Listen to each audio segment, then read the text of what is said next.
Realmente tivemos cenas que embrulharam meu estômago, não só o da Maria, mas tem uma coisa que é real: o Henry realmente é econômico e brilhante com as palavras.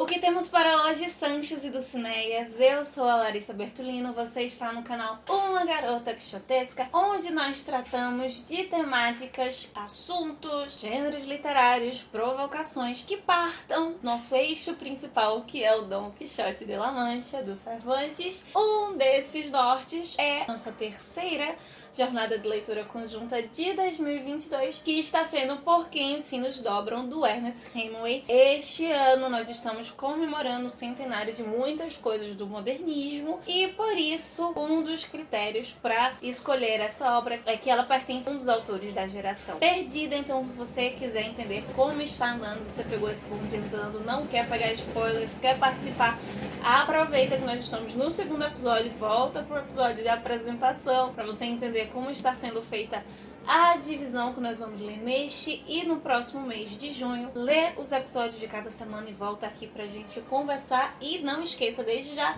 de colocar também os seus comentários aqui embaixo sobre as suas impressões, sobre suas percepções da sua leitura, por a gente continuar essa conversa. Afinal, isso daqui é uma leitura coletiva, não é apenas minha, de vocês também. Confusão com relação à comunista, a União Soviética, que ficou um pouquinho na semana passada, realmente foi sanada agora. Não, o Jordan não é comunista, ele é republicano, como ele diz, né? Assim como seu pai, seu avô, e a Pilar toma isso como uma comprovação de sangue bom, né? Porque ele vem de uma família de republicanos. Só que algumas dessas pessoas que ajudaram os republicanos tinham ligações com os soviéticos e eles se chamam de camaradas. Às vezes também é uma influência nossa, muito da mídia norte-americana também, né? De pintar os soviéticos unicamente como comunistas e etc. E dentro dessa questão, falar também dos familiares do Roberto, né? Do Robert, teve mais uma inferência, vão ter várias ao longo da história, com certeza, dessa percepção do Robert como um alter ego do Ernest Hemingway. Ele vai dizer que o seu pai se matou, o pai do Hemingway também se matou. Vai fazer um impactozinho na cabeça do Hemingway, assim como faz na cabeça do próprio Robert sobre a sua própria trajetória. Por ainda não estar no grande momento da guerra, penso que isso possa ter algum impacto maior lá na frente, mas, como dizem em espanhol, a ver.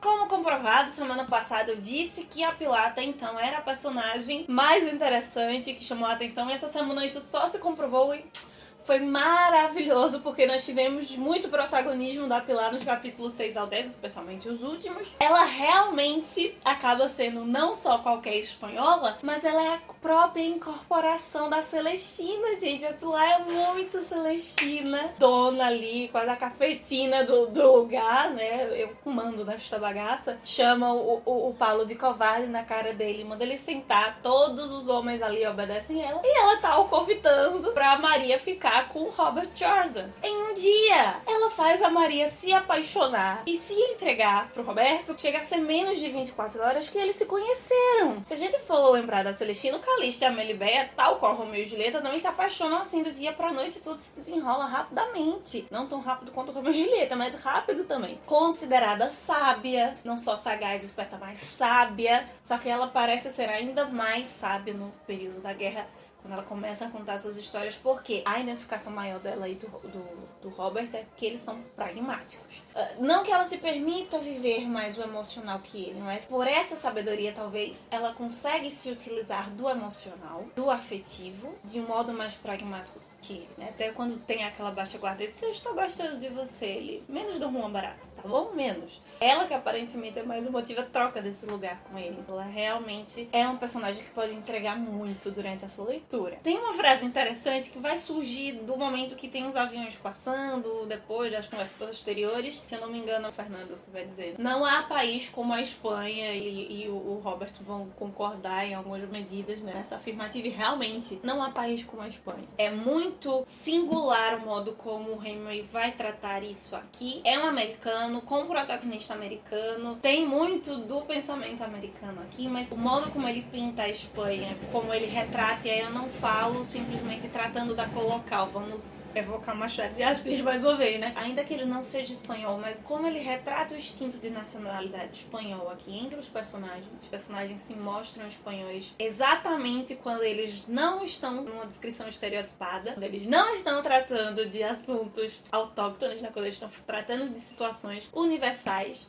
se mostram como espanhóis e mostram o impacto e a importância da Espanha durante a história. Vou fazer um breve parêntese, não estava aqui nem no meu roteiro. Tem uma série muito boa, que eu uso inclusive em sala de aula às vezes com os alunos, ele Ministério del Tiempo, ficção científica, onde há um Ministério do Tempo na Espanha, um ministério, assim como o Ministério da Agricultura, o Ministério do Governo, que eles viajam no tempo para conservar a história, não é para alterar, para que a história se mantenha a mesma. E é impressionante como em todos os períodos da história sempre tem alguma coisa em que a Espanha ou é protagonista, como tá como coadjuvante, mas ela tá ali, ela faz parte. Até antes da Espanha ser a Espanha. Uma região que os latinos chamaram de Espanha antes mesmo da chegada do Império Romano. Passa um pouquinho dessa importância de pensar, né, o lugar da Espanha na história, essas influências. O que intensifica outra questão de que eles tratam aqui, que tem muito a ver com nós brasileiros, não simplesmente porque fomos colônias ibéricas, mas porque também somos latinos. Esse lugar de nos colocarmos abaixo, de nos colocarmos como menos importantes, o que gera no seu outro extremo uma percepção nacionalista às vezes equivocada também da situação, retratando um período em que o nacionalismo crescia cada vez mais, no que vai se desenvolver na Segunda Guerra Mundial. É interessantíssimo pensar nesses aspectos para refletir mesmo e usar a arte como condutor desse pensamento que pode se estender bastante. Uma coisa que tá na minha cabeça, que ficou um pouco no início dessa leitura e foi mudando no decorrer dos capítulos. Logo no início eu pensei, o Pablo tá nessa crise, bebendo muito, ele é um homem engolido pelo medo, ele diz que tem medo de morrer pra pilar. Só que depois, com as coisas que ela vai contar, fica, não, acho que não é medo, é culpa. Pode ser os dois. Tem coisas que estão sendo ditas, mas eu acredito que quanto mais nós formos descobrindo, Pablo ele vai se tornar um personagem mais complexo. Mais do que ele tá sendo, né? Porque nós vamos entendendo algumas coisas, vão sendo explicadas. Mas eu estou muito interessada nessa psique dele, o que provoca esses pensamentos, essa mudança de visão dele, essa angústia que ele tem. Nas páginas 146 e 147, tem uma conversa interessantíssima da Pilar com o Agustín sobre inteligência e frieza. Então eles vão falando deles mesmos, colocam também a sua percepção sobre o Robert Jordan no debate ali. E ainda que esteja num retrato de guerra, digamos, em extremos, foi muito sensível o modo como eles trataram, ainda que em meio aos palavrões, aos sarcasmos, às ironias e alfinetadas de um pro outro, ter a vida com esse modo racional como necessário, de um modo pragmático. Foi muito provocador, especialmente quando nós pensamos que o romantismo já havia passado já faz um tempo, já tinha tido realismo, naturalismo, mas ainda assim há na literatura muito da perspectiva romântica. Por mais que a Maria e o Jordan estejam nessa paixão, entre aspas, ali de um dia, mas eles também têm algumas perspectivas muito reais, a guerra os leva a isso, fica intensificado esse contraste entre o modo como se percebem as coisas, como se enxerga a vida pragmaticamente, que saem um pouquinho da função de personagem, de condutor do enredo, de você prestar atenção na obra, prestar atenção na guerra em si, aqueles momentos que nos levam a refletir sobre nós mesmos, sobre a nossa própria vida. Outro momento desse é quando a Pilar vai dizer que ela se acha feia, uma mulher feia, não no sentido de dó, de autocondescendência, mas simplesmente constatando, e o Jordan e a Maria tentando dizer, não, nada a ver, você não é uma mulher feia, você é bonita. Ela assim, não, gente, eu sou feia, tudo bem, não é uma coisa que me custa, é a realidade. Então, ela tá se mostrando uma mulher humana, por um lado, uma mulher frágil, mas que tem consciência dessa fragilidade, que tem segurança, mesmo meio essas inseguranças, assim, muito forte de quem ela é. Consciência de fragilidade, mas não a autocondescendência, que é diferente de como o Pablo se vê, o que só me faz me encantar mais por essa mulher. Quando ela diz, que o que mais falta ali naquelas montanhas, naquele lugar, é uma conversa civilizada, essa mulher ganhou o meu coração. Ela é pragmática, ela entende o fundo da racionalidade, mas ao mesmo tempo que ela tá tratando de calma, a gente precisa diminuir a tensão, parar de extremos e ter uma conversa normal, civilizada, mas também dessa necessidade de ter outras pessoas pra conversar, que é quando ela vai interpelar o Jordan. Eles vão conversar, querido, você precisa conversar, todo mundo precisa de alguém, desabafa. Ela é muito pé no chão, ao mesmo tempo que ela é muito mãezona, muito coração. Talvez o momento de maior fragilidade dela não seja nem quando ela fala que ela é feia, porque essa é uma constatação, ela não tem problema com isso, mas é quando ela começa a descrever as atrocidades da chacina, do alojamento, quando ela tá descrevendo a turba, como a turba agia, a postura do padre, a percepção que ela tem sobre o padre, a mulher do Guilhermo, o homem bêbado empurrando-o em cima da cadeira, o outro que tá queimando, que já tá morto, de uma forma sádica, mas ao mesmo tempo não consciente, porque ele tá muito bêbado. É mais do que uma simples descrição, é mais do que um narrador, um Hemingway contando, até porque é tudo na voz da Pilar. É a visão dela. Nós olhamos cada um desses episódios, de fato, pelo olhar da Pilar.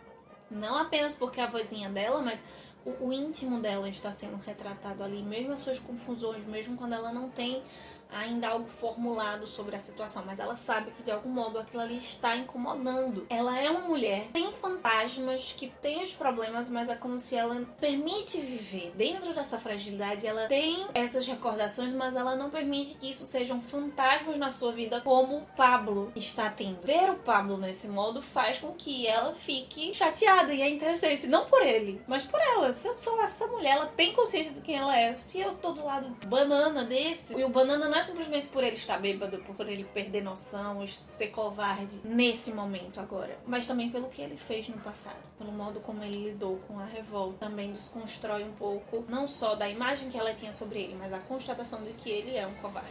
Uma das frases mais fortes da Pilar, e que eu posso até fazer uma comparação para além do texto, né, metafórica minha, quando ela tá descrevendo a chacina, no boom mesmo, todos entram ali na sala do prefeito, a grande morte, não tem sinos dobrando. Ok, a gente ainda não ouviu os sinos até agora, mas a grande descrição de assassinato, linchamento até agora nessa guerra, tem o título no livro e esses sinos não estão tocando. E se a gente for recuperar uma das frases da Pilar, isso faz muito sentido, né? Ela vai dizer que esqueceram que Deus existe e por isso ele não existe mais. Talvez até retomando o pensamento do Nietzsche, Deus está morto. Não porque simplesmente eu sou deliberadamente ateu, porque eu não acredito que Deus exista, mas porque nós matamos. E a partir do momento que nós matamos Deus dentro de nós, da nossa consciência de que não existe moral, que não existe regra, que não existe ética, nós vamos pra barbárie. Não à toa, isso é muito simbólico, porque mais que já estejam matando, mas o grande símbolo, a grande quebra desse rompimento é no assassinato do clérigo. Dependendo do tipo de leitor que você seja, você deveria ter seguido o conselho que a Pilar deu pra Maria, de não ouvir o relato que ela tinha a dizer. Confesso que custou um pouco pra estruturar o roteiro de hoje. Como eu ia falar, outros obras mexeram mais, mas ela deixa o mesmo nozinho entalado na garganta que parece estar na voz da Pilar, em todas essas descrições, fica na nossa também. Talvez especialmente porque, mesmo não estando dentro daquela circunstância ou não vivendo num conflito de guerra necessariamente como eles vivem aqui, parece que ela está cada vez mais próxima da nossa vida, nos afetando mais na realidade, forçando a ouvir os sinos tocando. Então é isso, meus queridos cavaleiros andantes. Esses são os meus comentários sobre os capítulos 6 ao 10 de Por Quem os Sinos Dobram. Me diz se você também ficou embargado, ficou enjoado com as cenas, com a descrição da Pilar. Se houve algum outro episódio que te marcou, que te impactou também essa semana. Na próxima segunda, nós nos encontramos aqui para conversar sobre os capítulos 11 ao 15. Enquanto isso, eu vou compartilhando o que eu vou lendo aos pouquinhos com você lá no @umagarota_quixotesca, que possamos continuar saindo da biblioteca vendo muito além dos moinhos de vento.